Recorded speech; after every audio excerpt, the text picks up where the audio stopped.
Kisah Nabi Muhammad, bagian 138.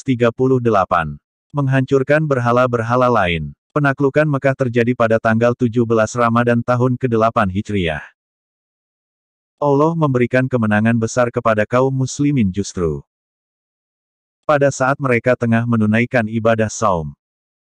5 hari sebelum Ramadan berakhir, Rasulullah mengirim Khalid bin Walid beserta 30 penunggang kuda untuk menghancurkan berhala-berhala Uzza di Nakhlah. Berhala ini milik Quraisy dan Bani Kinanah. Khalid merobohkannya, kemudian kembali.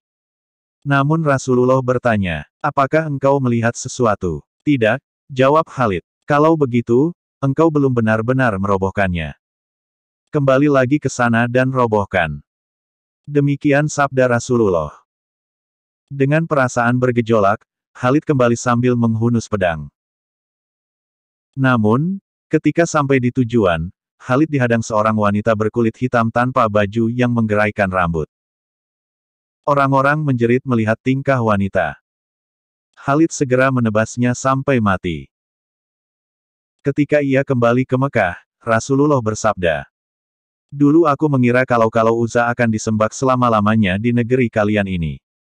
Selain itu Amr bin Aish juga diutus untuk menghancurkan berhala Suwa, milik Bani Hudail di Ruhat."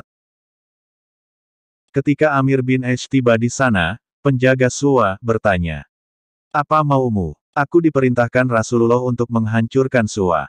"Engkau tidak akan sanggup," jawab penjaga sambil melotot. "Mengapa?" tanya Amr bin Aish geram. "Karena engkau akan dihalangi," seru penjaga dengan yakin. "Hingga detik ini, engkau masih juga berada dalam kebatilan," seru Amr bin Aish gemas. "Celakalah engkau. Apakah engkau pikir berhala itu bisa mendengar dan melihat?" Kemudian Amr bin Aish menghancurkan Suwa, sampai berkeping-keping.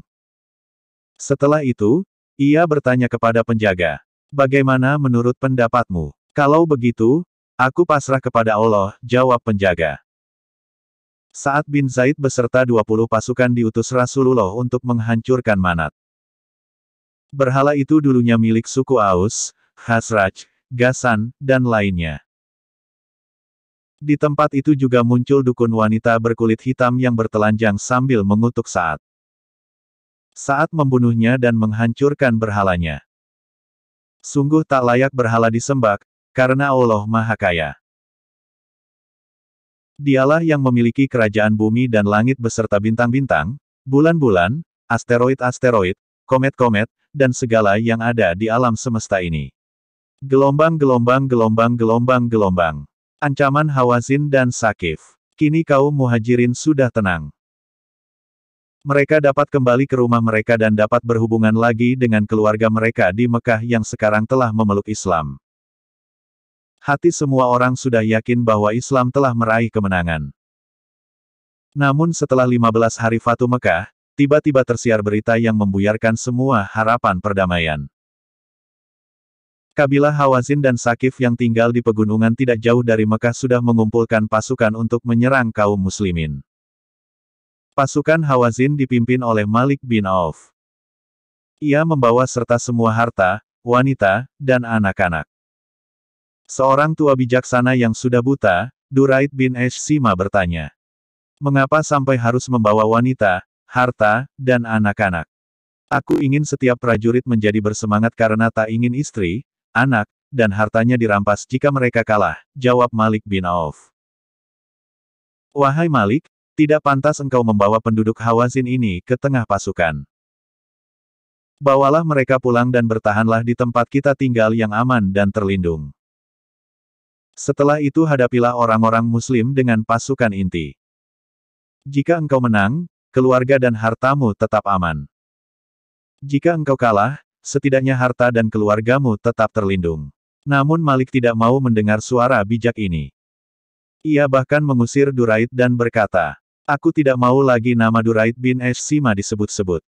Tanggal 6 Syawal tahun 8 Hijriah Rasulullah meninggalkan Mekah dengan 12.000 pasukan termasuk 2.000 orang Mekah yang memeluk Islam. Menjelang petang muncul seorang penunggang kuda, ia melaporkan bahwa Hawazin membawa seluruh harta dan ternak mereka. Rasulullah tersenyum dan bersabda, "Itu adalah harta rampasan milik orang-orang Muslim besok hari, jika Allah menghendaki." Jumlah pasukan yang besar itu membuat sebagian prajurit Muslim berkata dengan bangga, "Kali ini kita tidak mungkin bisa dikalahkan." Sebuah pernyataan yang keliru dan mengakibatkan bencana. Ketika Rasulullah mendengar gerakan musuh di Taif, beliau mengirim mata-mata yaitu seorang sahabat bernama Abdullah bin Abu Hadrot al-Aslami. Abdullah melakukan pengintaian dan membenarkan persiapan musuh.